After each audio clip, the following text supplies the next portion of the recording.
Hi, and welcome to another episode of White and Woke at Work. I'm Janelle Benjamin, founder and CEO of All Things Equitable. Don't forget to hit the subscribe button below, and here we go. I'm here with Emily Weltman, founder and CEO of coFLOWco Consulting. Thank you, Emily, so much for coming on. How are you today? Thank you. I'm great. I'm really pleased to have you on an episode of White and Woke at Work because, we met and connected on LinkedIn, and you're so active in your anti-racism stance, at least through the profile that I've seen and everything that you've kind of stood for and represented yourself as. So just tell me a little bit about yourself and were you always this way? Yeah, and also thank you for having me. I hope that you're well too. I was not always this vocal about racism, but I was always vocal about something. I'm definitely my dad was a super like Woodstock hippie, and so I'm very like liberal, and sometimes obviously that can be problematic. It doesn't mean that you're actually doing the work. But in my case, I started out very young doing different things. So like I went to a march when I was a kid for some issues every year. And then I, in high school, did advocacy for people with disabilities because my best friend had a brother who was paraplegic. And so we got involved in that community. So I've always done some kind of advocacy or volunteer work. And also just because I'm small, I have a very big voice, I think. And I sort of use that to just say, like, don't forget the little people, and whether that's, somebody that's really marginalized or literally somebody that's like me, who's just, shouting to be heard in a room full of white men, then that's what I do. That is awesome. And you've done that in Portland, where you're from, is that right? Yeah, so I moved out to Portland in 2002 from New York. So I also think that's where my direct nature comes from a lot, and is being able to just say the thing, is because Portland definitely isn't known for that. Everybody tries to just be very nice. And the culture here is very much like, don't ruffle feathers. Even though it's a very liberal town with a lot of activists, I would say overall people don't want to like talk about things, especially at work. Yes. So let's talk about things. You've just recently launched a new website with Madison Butler, another LinkedIn favorite. Why don't you share a little bit about that? Yeah, so I met Madison within this last year, and it's funny, I think the algorithm sort of fed me a lot of DEI experts. I don't have a background in, HR. Specifically, my background is in creative and operations and strategy. So I still don't think you can really divorce HR from really any part of work, because you are dealing with humans all the time. Right. And so when I met Madison and we started connecting about work, and we had really similar philosophies about a lot of things, about startup culture and about corporate America and different things like that.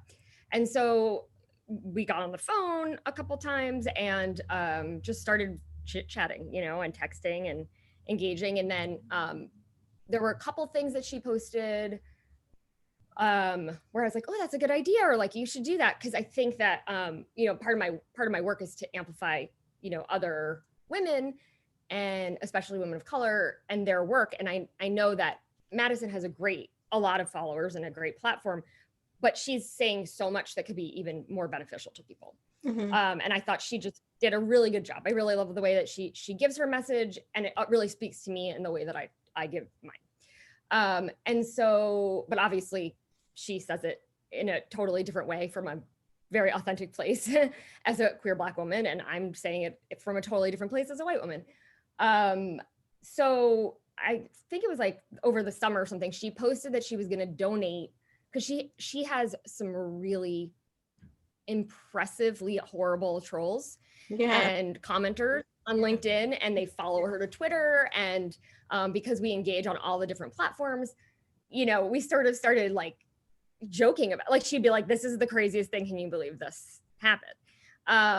And then, you know, as I started to get more vocal, especially since I started my business in 2019, I've gotten more trolls, but the behavior that happened from the people giving the hate, as well as the platforms themselves and how they responded, was completely disparate in Madison. Really? I mean, 100%. Yeah. In what ways? Yeah. And it's interesting. And I have like a lot of screen grabs of different things. Part of it is like to do with the engagement when you talk about it, like whose voices are getting amplified on the platform. Yep. So a lot of times, especially if you're complaining about certain topics, they get, you know, like kind of shadow banned, yes, if you will. But as far as dealing with the complaints and things like that, and I mean, I'm sure you know, because we've been connected, that this has all come out and been exposed in the New York Times, and, you know, the Black women of LinkedIn have been treated really poorly. Yeah. And I sort of like watched that all happen in slow motion, real time, along with lots of other crazy things that happened over the last couple of years. But, you know, specifically when I started getting threats to myself, at the same time that, like, you know, Madison was getting like death threats, literally, people making videos about her for her saying, don't be a racist. They were like, how can you say that? You know, and they would make like videos and try to get a bunch of people to, you know, basically dox her and find her. And, you know, she complained. And then instead of her post getting taken down, I remember distinctly one time she told me her post got like flagged. And so her account went into like some suspension for like a week while it was like reviewed for somebody harassing her. Then like one night I had somebody say something pretty scary, and I was definitely like, it was definitely, you know, crossing a big line. And so I pinged a bunch of people and just said, hey, can you help me report this person? I'm going to report. By the time, and Madison was one of them, but by the time they went to report it, that person's account was gone. Because like, it only took like me and maybe one other person. I don't know. And I was just like, wow, okay. It really is reminiscent of like the Amy Cooper moment of like, my scare is worth more, which is totally wrong. I mean, is it your scare wrong. Or is it your voice? Oh, both. Yeah. Like keeping me safe, I would say. I don't mean like that me being scared is worth more, but the fact that like whatever I say matters more, it shouldn't. And so that was, you know, one of the experiences we had. But so when Madison posted in the summer that she was going to donate every time somebody, you know, commented on something. So if it was, you know, a homophobic comment, she would donate to PFLAG. If it was transphobic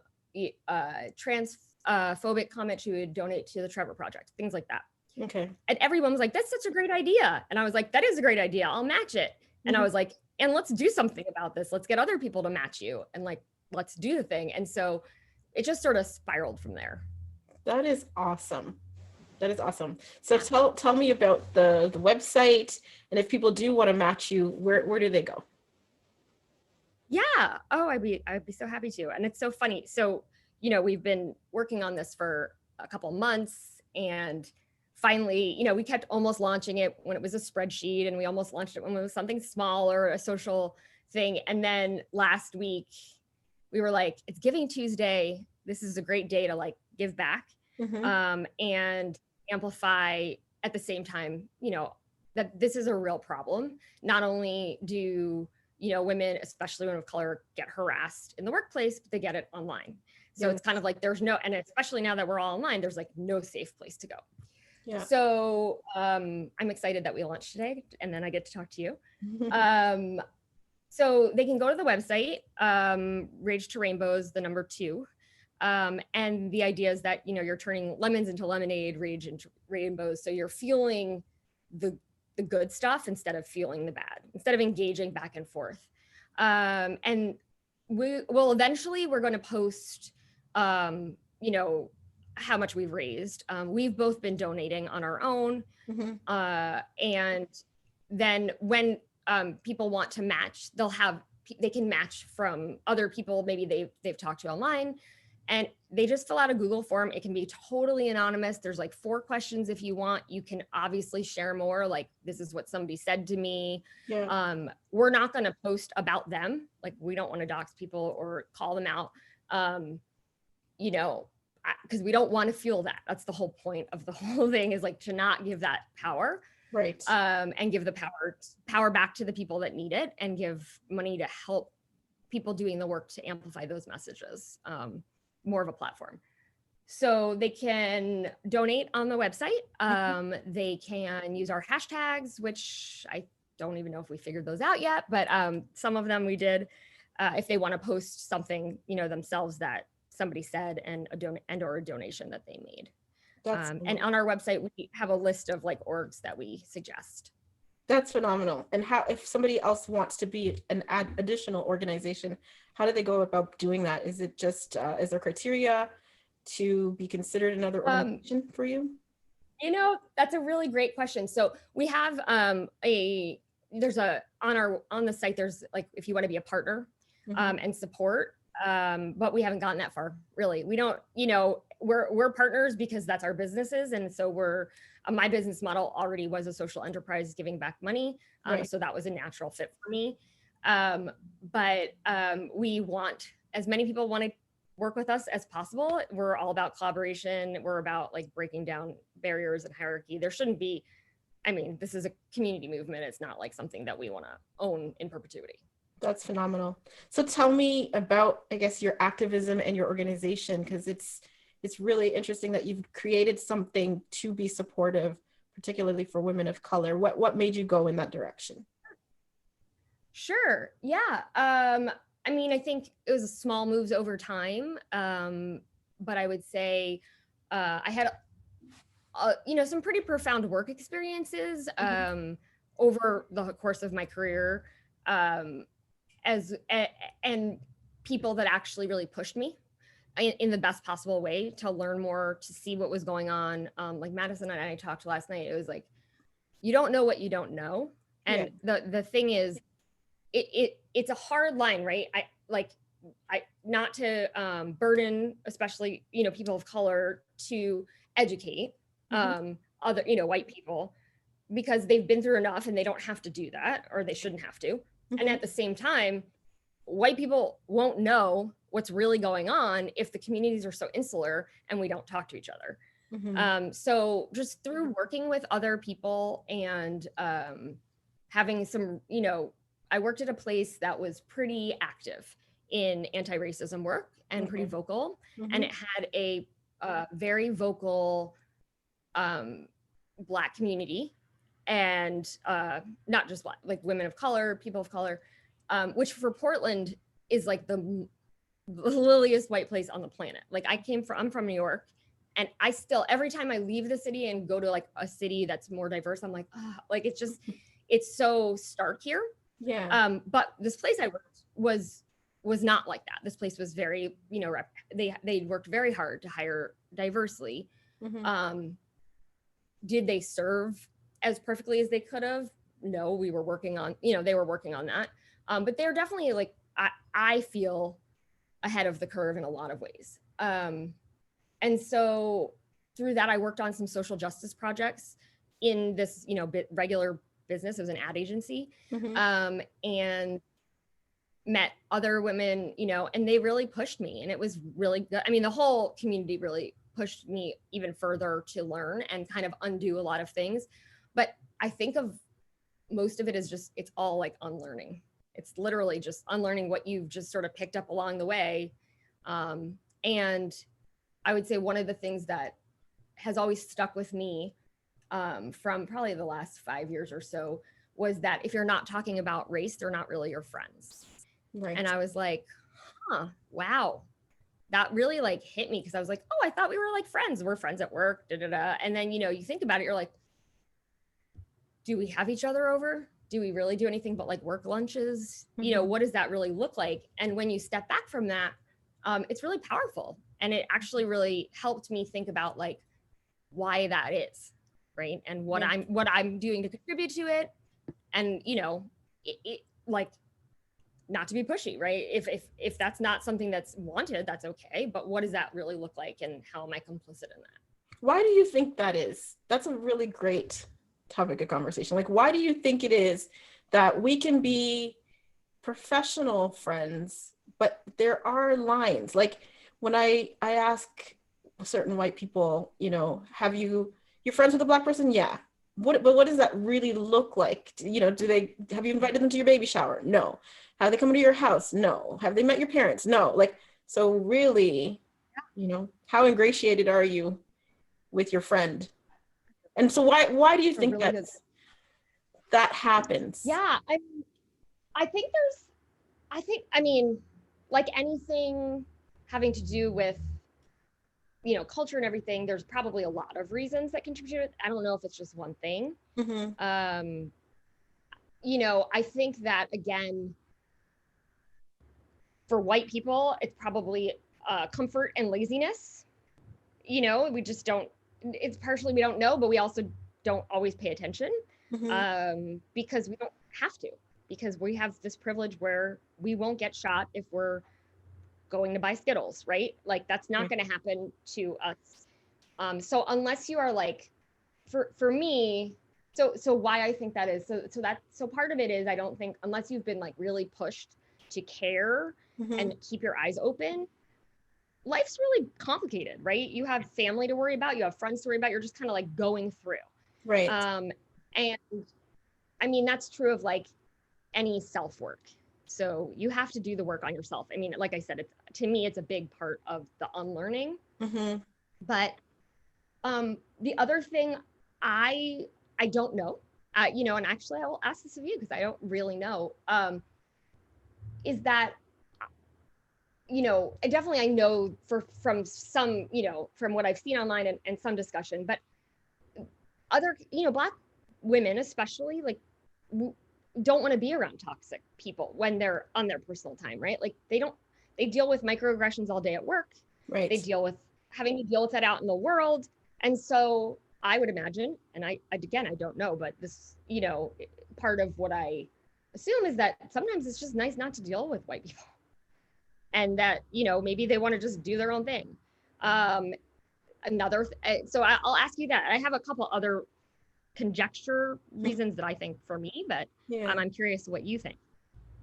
So what do I think? I think it stems from just some differences that have arisen in our social lives, right? That are distinct and divided along racial lines, right? There are quote unquote white activities, there are quote unquote Black activities. I think finding the common ground is difficult for some people, and it's like you said, it's easy to avoid the difficulties on both sides, right? It's not just, I don't think it's just a one-sided solution or one-sided answer to the issue. Yeah, I really, it is very interesting. I think maybe there's some truth and merit to what you say about just feeling like, okay, you know, I've been ingratiated in the white world Monday to Friday, and it's like Saturday now, and I can be myself, and I'm at home in my community with my own people, and I feel great. So maybe there's a little bit of truth to that. But maybe there's a little bit of like you said, like the white person who, you know, they don't want to get shot walking with their Black friend to go get a bag of Skittles. Maybe there's some protectionism going on, right? Yeah, I had never, I mean, I'm sure that's true. In fear. That had never, but for sure, there's fear of the unknown. Right. There's like this perception of like, that especially like as you're growing up, if you're growing up white in America, like your default brain goes to like, that might not be a safe situation. So that's totally true. It had not occurred to me until you said it, but I'm sure that that's possible for a lot of people, which is, you know, another thing to undo. And then maybe there's just like the Amy Cooper, like maybe there's just this air of superiority, right? A presumption on the part of white people that, I don't have anything in common with them, that I am better than them. And, how could we possibly relate after hours, right? Because my life is like this and my activities are like that. And, they're down here, right? There's an air of superiority in the decision making that isn't conscious, right? It could be a million reasons, right?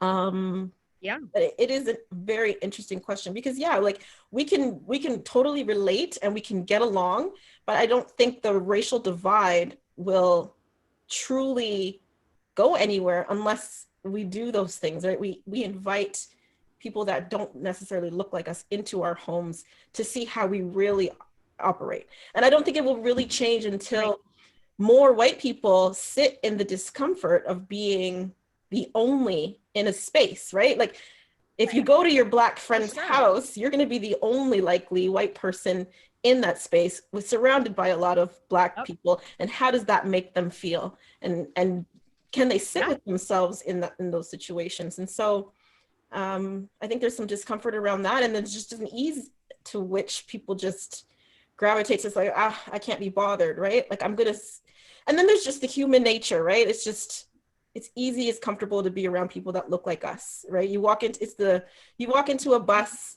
and the bus is crowded and there's an empty seat next to a man or next to a woman. Just statistically, women are going to go sit next to the woman and men are going to go sit next to the man, regardless of race, just because you find some commonality. And safety. And safety. And you choose people that look like you. You're going to feel safety in them kind of understanding your experience, right? Yeah. Versus like sitting next to a strange person that you're like, are they going to come at me? I don't know that. That's definitely for sure. Yeah, that makes sense. There's a whole host of reasons. I think what you said about ease is like, that's what I think is a big part of it. And I think I want to come back to what you're saying about being the only, but the other piece for me is like, I think that you were saying about finding common ground culturally, like there are cultural differences because we grew up with so much discrepancy and disparities, but obviously there's cultural differences that we love about our own culture, and things that we're happy and maybe we don't want to share, or the other doesn't relate. I don't want other people, but like for example, and this is totally I know I was going to talk about this, so I tread lightly. I am not comparing me as a white Jewish woman to being a Black woman by any means. I can experience the just wanting that comfort of like being able to, not have to code switch or talk differently or, pretend to be something you're not and just be fully yourselves. Because when I moved here from New York, I didn't realize that a lot of what I was experiencing was like, my friends and I call it quiet anti-Semitism. It's just this like subtle like thing. And you're like, oh, it's not that I'm loud or that I'm like, like I'm too direct or all that. It's like, oh, they can't handle like the Jewish part of me, like this part that, and I only know that from like actually studying communication differences and how literally like linguistically we talk differently and all of that. And coming to Portland where it's so, the first 10 years I didn't meet any Jewish people, like 2 maybe. And I'm from New York where there's like my high school was a third Jewish probably. Right. So it was really different. And there is definitely something about like when I hang out with my women friends, like that are Jewish, white women from other places, where it's just like this ease of like, we all talk and interrupt each other and nobody's offended, we all talk about certain things very directly, like health or family or like, complaints or things like that. And nobody's like, oh, wow, you're so negative. Like, it's just this cultural thing. Yeah. And so I think there's something that's really comforting about that. Like whatever it is that makes you unapologetically you, which is what Madison and I talk about all the time, is like, you just want to be yourself and you don't want to have to think about it.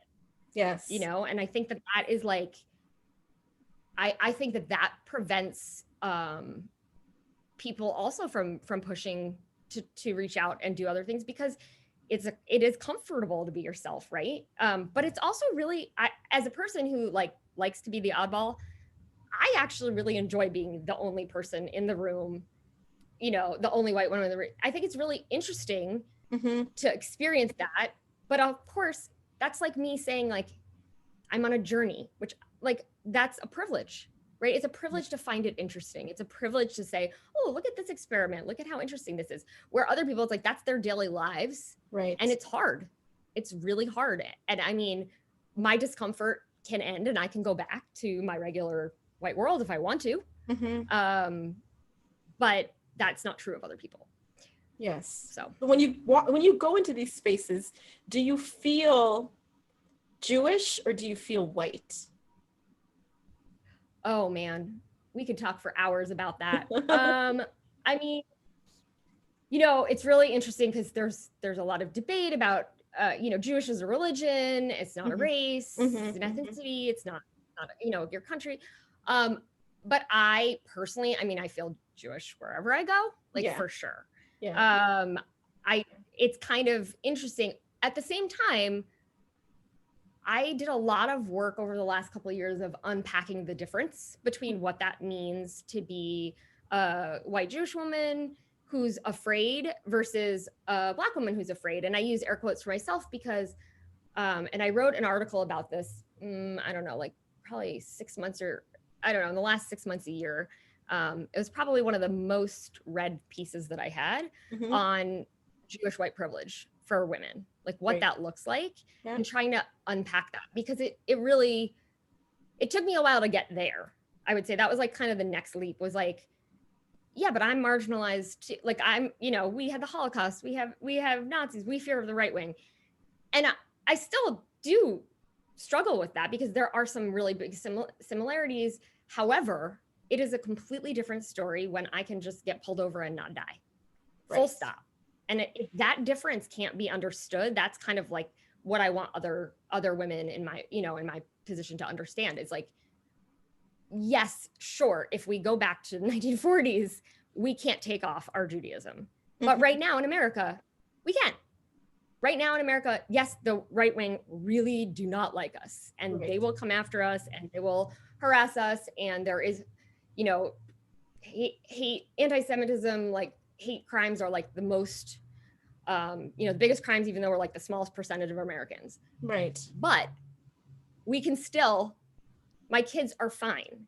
And, you know, I a lot of that has to do with the fact that we're white. We had upward mobility when everybody came here from Europe in the 40s. You know, we weren't accepted at first, but eventually, pretty quickly, we had upward mobility. Right. And that through work and money. And that gave us generational wealth that, you know, Black Americans can't get or have not been able to. I was just chatting.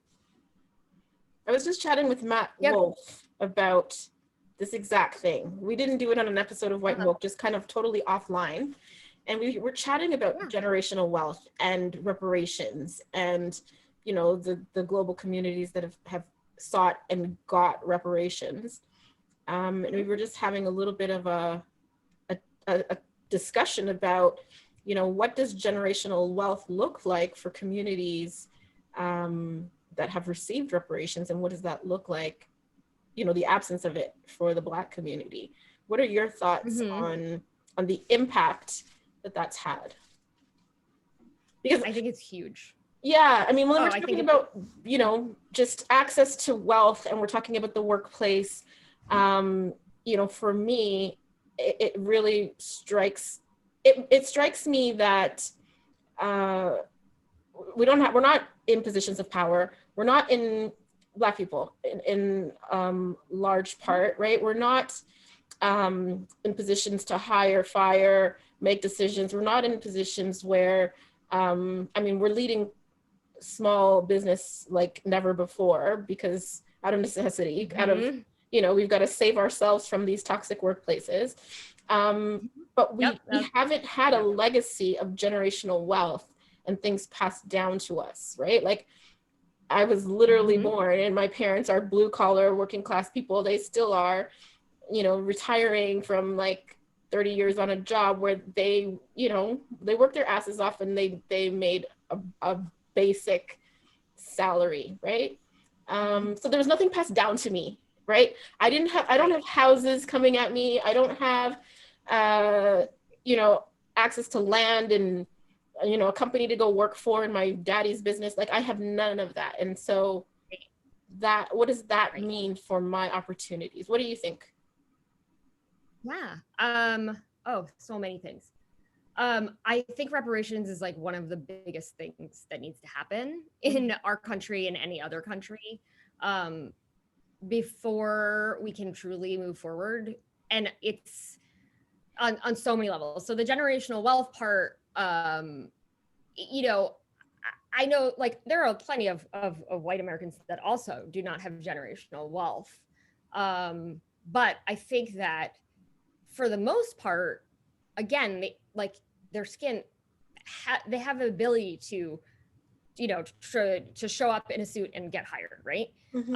For me, the biggest impact that I observe is the access to higher education, the risks that you have to take and the risks you're able to take.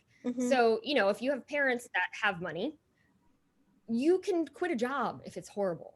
Yeah. And that is something that like another idea that I have, that was another friend of mine, another Black woman, Danielle Walker, she's a writer, and she said, you know, like we should get a sabbatical, you know? And I was like, yeah, because I actually, you know, it's only the top, I forget what it is. It's like 2% of companies, I think, or maybe it's even less than that, offers paid sabbaticals. Right. And those companies are by and large like white male run tech companies, right? Like that's who get, you know, I had one when I worked at Nike. Although I think I left before I got to it. But you know, this idea that you need some time to like just think about your career and your life, 6 weeks of like, you know, 6 to 8 weeks of paid leave so that you can just do that. And if you have generational wealth, you don't have to wait for a sabbatical to do that. You can just leave and figure it out. I think that to me, like the ability to just make decisions that, you know, come with more risk is a huge part of it. Yeah. Even if you don't have, like, I think there's generational wealth that's like houses and land, and there's that percentage of people that like have foundations, right? Like they have so much money, they have to put it somewhere. Not everybody has that. But if you have parents that have owned a home, like you may not get that home, but you may get, you know, the idea of how to own a home, how to do that, how to save up for it, all of these things that, you know, contribute to like the wealth continuing to pass on, right? Even if it's not like somebody leaves you $1 million. For sure. So what was your, I guess, family life like growing up? Were you born with a silver spoon or? I would say so. And I wrote about this in the article. You can read about it in the article that I wrote to Jewish white women. But I think that I just, you know, like quiet anti-Semitism, there's quiet racism. That's really, you know, it's not overt, it's covert, right? And can be just as harmful because it's like conditioning and messaging that you carry through your whole life. Yeah. But I grew up in a very like wealthy part of New York that most of the families commuted to the city to work, right? So like people were lawyers and doctors worked on Wall Street and all that stuff. So definitely like the community I grew up in, I was not the wealthiest.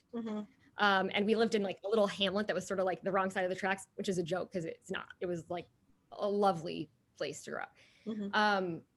But it was, you know, I mean, yeah, everybody that I went to high school with got a car, you know, when they turned 16. That was just like a thing. I got like the biggest beater of a car, but I still got a car.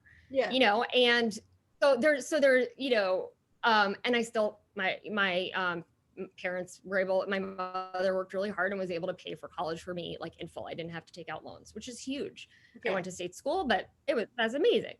Right. So silver spoon, yeah, I don't think I was ever really like spoiled, but was I aware of really how disparate things are for people? No. I mean, you know, I grew up going to New York City And at the time, you know, in the 80s and 90s, like Grand Central was very different. I don't know Yeah, if you've yeah. been to Grand Central I'm Station. familiar. Yeah. Right. But like, yeah, when I was growing up, like it was a bunch of pews, like waiting areas that were filled with people without homes, right? Homeless. Right.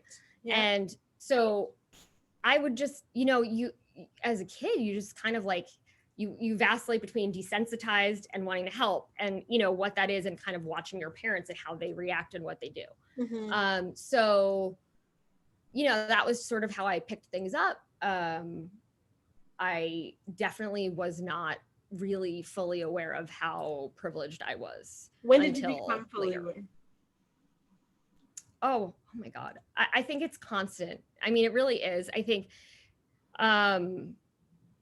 again, this is like the idea back to what we were talking about. Like, you know, if you have friends, especially, you know, if I have Black women that are friends, having conversations like I had with my friend Danielle, where she was like, I just want a sabbatical. And I was like, oh yeah, that's like a thing people do.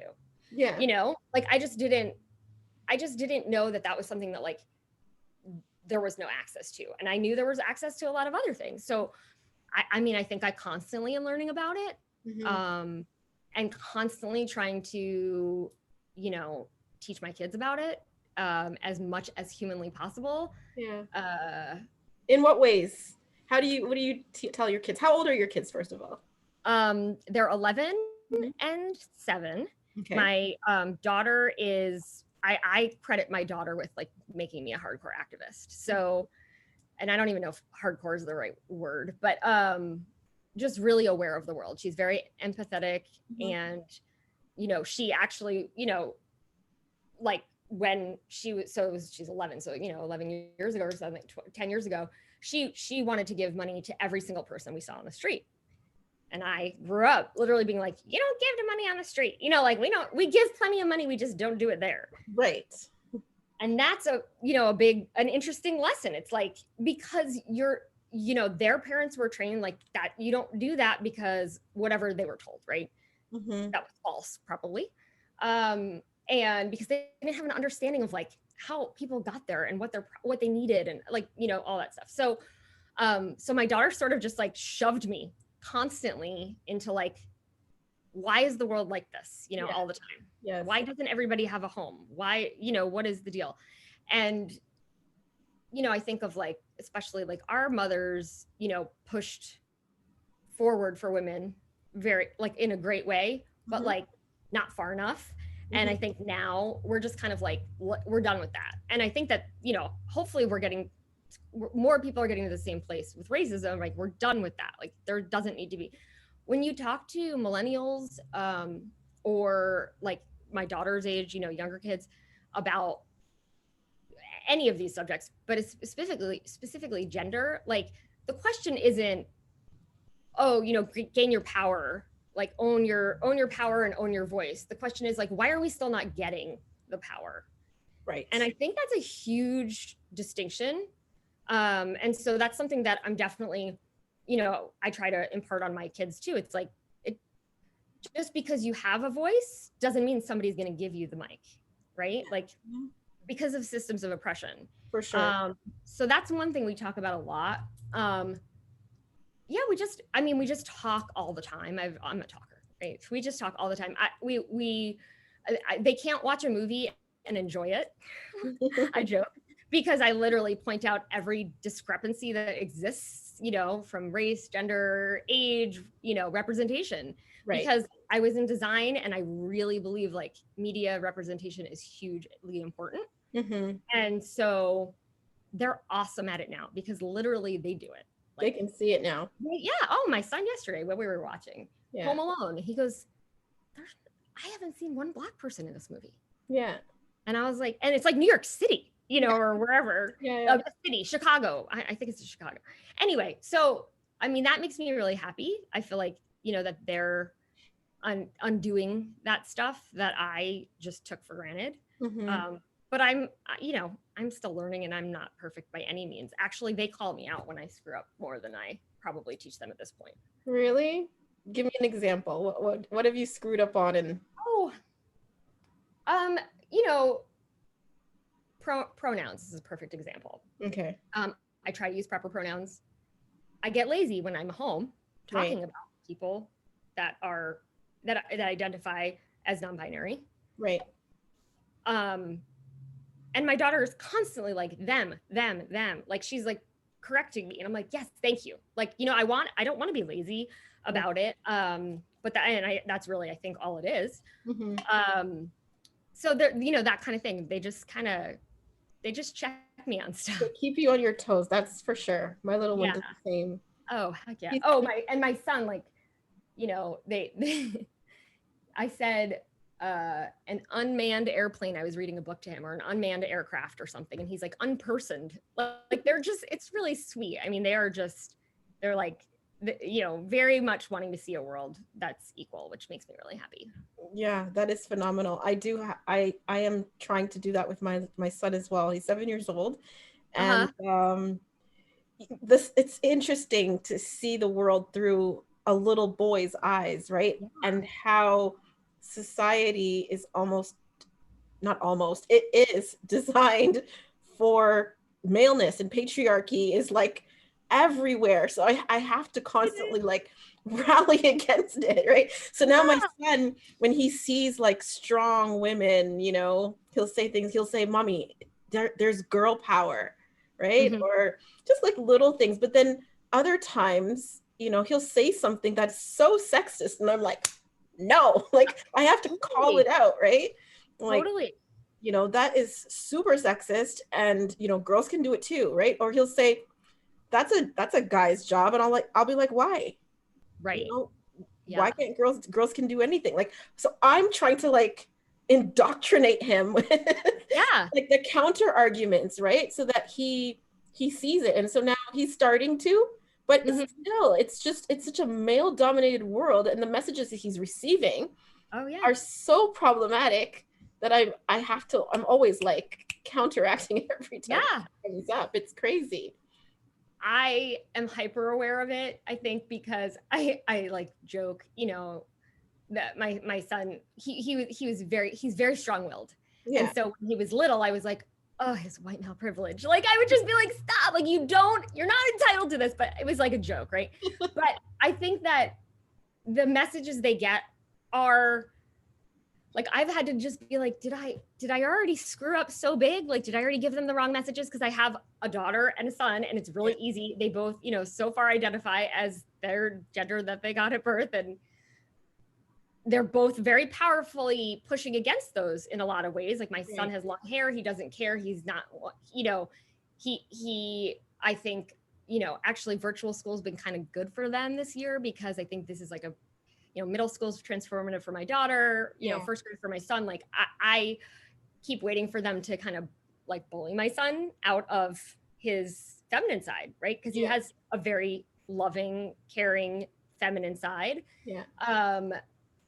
And he has, you know, friends that are like, oh, pink's a girl color, and he'll come home and he'll like be basically in tears to me, mommy, you know, this, my best friend doesn't identify as a feminist. Like, it's hilarious. Yeah. And yet there are my daughter is like compliant and my son isn't, right? And she is a people pleaser. She is like amazingly opinionated, strong person, but also wants to make sure everybody's okay. No, my son does too. He wants to make sure everybody's okay if he's okay, right? Yeah. But like, it's really interesting to think about what we do to girls from a very young age without even knowing it.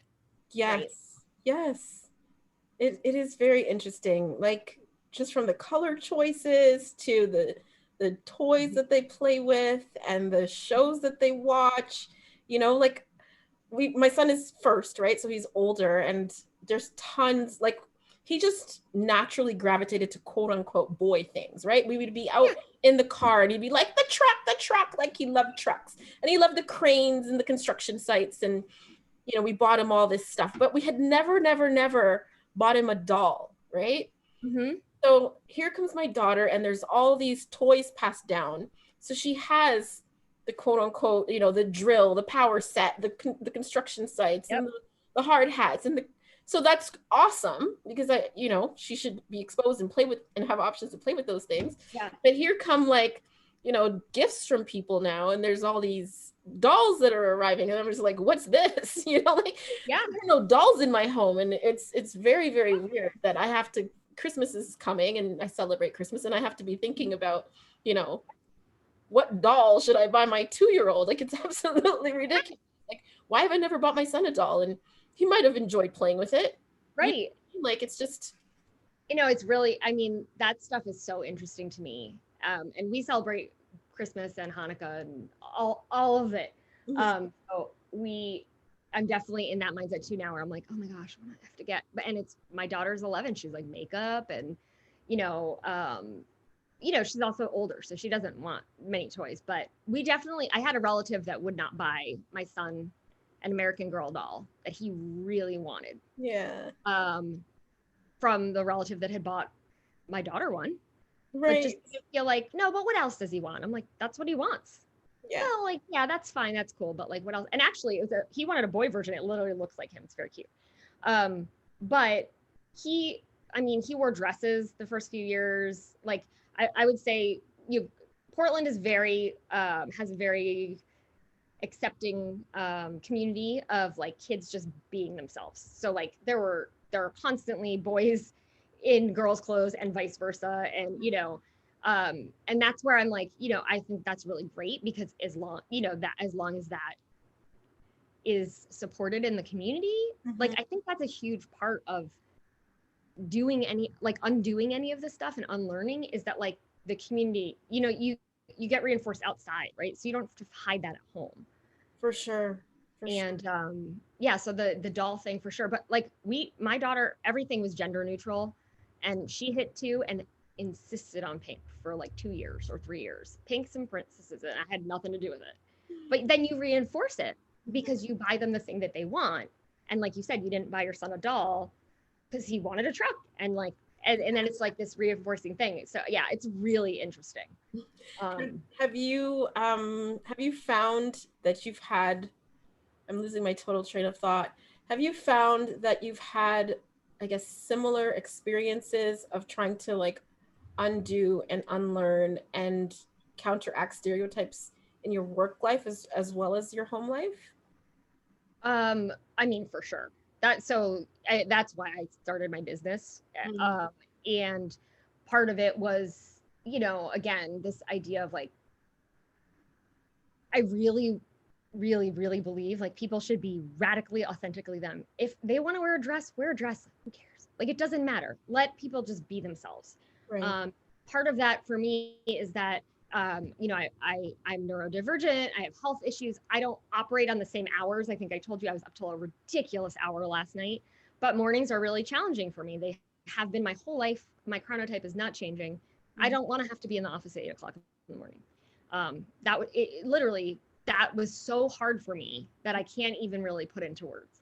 But that's just one thing, right? That's like one aspect. And so I really think like at work in general, I just want people to be able to just be themselves and like then they'll do their best work, right? Yeah. And so if again, this is a simplistic example, but if you make me go to the office in the morning, it's not pretty, right? Like, I'm not even a good teammate in the morning. Like, I take a couple hours to get going, my brain, like, and so it's not beneficial to work. And so I heard when you interviewed Joe, like, it seems so obvious. Like, I don't need a study to tell me that different voices and different ideas make work better and make more money. Like, stop giving me the business case for diversity. That's dumb. It doesn't matter. Do it because we're all humans and we all deserve to be valued.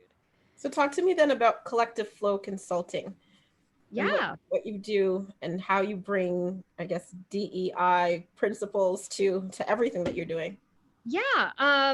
Well, so yeah, I mean, I worked for 20 years in corporate America, lots of bro culture, lots of really unbelievably sexist things happening, and also just a lack of civility often, like getting yelled at a lot, which I'm just like, there's no need for that. I'm not a child, I'm an adult, and I think a lot of that was like deflection for, whatever reason. And then just that like lack of also respect that I there, and I'm not saying that happened everywhere. And I definitely had people that were like, oh, you're awesome at your job. But this, the default that like, I don't know what I'm doing versus the default that I do. So when I was in these agencies, I just kept looking at all of these amazing, talented people that like were getting passed over. And I was like, this is so ridiculous. Like, these people have great flipping ideas. Women have great ideas. Women of color have fucking great ideas. Like, I'm sorry, I swear. It's okay. And, you know, whether they make money or not isn't really, I'll talk about that in a minute, but, you know, I'm really big into social impact. So money isn't the driver for me, right? But even if it was, then these ideas deserve to be heard. And, you know, from a market standpoint, it's an untapped talent. It's huge, right? Right. And so, and I always like loved managing and hiring. So I was always interested in like building teams and things like that. So when I started my own business, I originally set out to just help either like women-owned agencies or creatives, you know, basically get what they deserve, like fair pay. I've done sales, so like negotiating and things like that. And I also just I was born with like the ability to just ask for anything, and like, what's the worst that somebody will say is no. Right. So, you know, imposter syndrome, I very rarely have that. Like, that's just not in my DNA, literally. And so I sort of try to like impart that on other women, you know, like there's no need for that. Like, you know, I mean, there's like plenty of memes about like, you know, just do as well as like a mediocre, you know, white man, and like, you know, how they get away with things, right? But there really is truth memes, to but that. they're always so funny. Yeah, I mean, I don't know if they're memes or if it's like you know, just something like I've seen like tweets, but like definitely the idea that the bar has to be so much higher for us, for women, and especially women of color. But then also just that, you know, we don't ask our worth. We're not like, we're you know, we're always willing to like, you know, to be the first one to, when we're like negotiating, to be like, I mean, if that's okay. Yeah. You know, Instead of asking, like, you know, and it's really interesting when I, you know, when I have conversations. I think Joe even said this in the interview that I watched, that he shared his salary, and like helped, you know, and I try to do that, basically just expose how much people are making out there and how much big agencies are charging that small agencies aren't, especially the ones that are like solopreneurs. So that's what I started out to do. Okay. And I quickly realized that what I do is a lot more than that. So it wasn't just about like negotiating and money. It was really about just making work better. I joke my mission is to like make work not suck for humanity.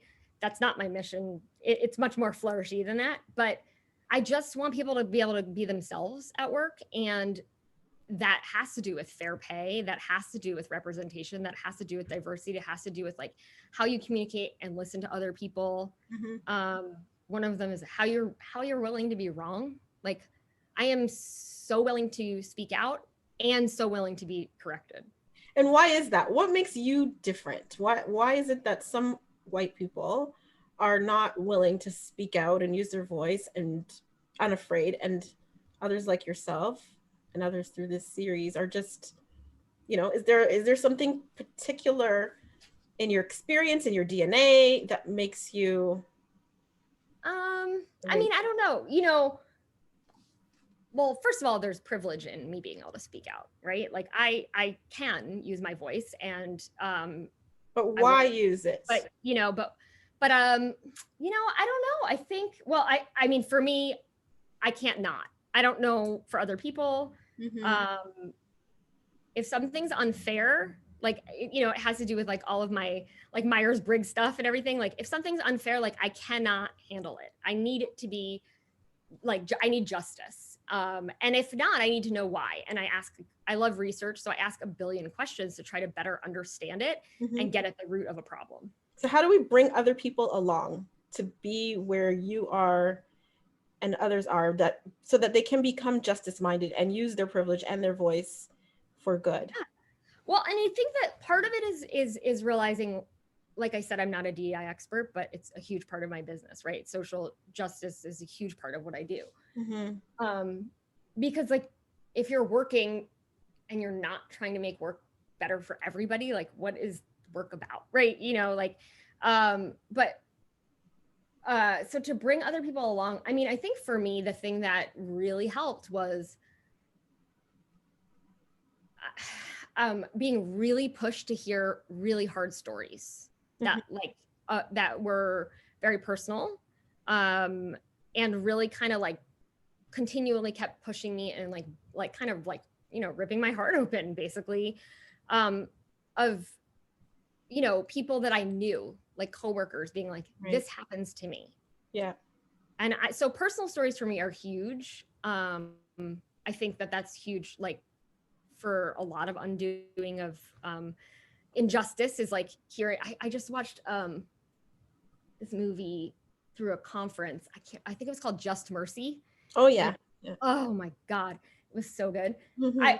I was like choking on my sobs, like crying. And I'm a crier for movies and everything, but I have heard enough stories to start to be able to feel things more viscerally, as if like that could happen to, what if that had happened to me and my family? Like, you know, and I think that there's a side of empathy. You'll never know what that feels like, right? And you can never know what the other person's going through. But when you start to really think about like what your life, how your life goes and the things you don't have to deal with that other people have to deal with, I think that's when you start to really like not be able to just sit by. Yeah. Because it's so, I mean, I worked at this agency I mentioned earlier, and after oh my gosh, Alton Brown and Philando Castile were shot. Like I think it was summer of 2017. Mike Brown or Alton Sterling? Oh, sorry, Alton Sterling, I believe. Alton Sterling. I think so. They were within a few days of each other, I believe. Yeah. Thank you. And so basically, I was in this meeting, and this woman that I work with, this really amazing Black woman who's super creative and talented, was came to this meeting with another person. There was like a white guy, me, and this woman. And she was wearing, she dressed really like, it was creative agency, right? She dressed really like anime and like very, like had a lot of like style. And she came in full black with like a veil, you know, like a black veil hat. And she came in the meeting and she just kind of sat there and she was like trying to do the meeting. And I was like, hold up. Like, are you like, what's going on? I knew what had happened. Like, you know, I'm like, do you want to do this another time? Like, what do you need? And the guy was super confused and didn't know what was going on. And I remember just being like, do you know why our dear friend is upset and why she looks like this and why she's dressed like this and why she literally is in mourning? Like, and he was like, no, I don't have a like clue.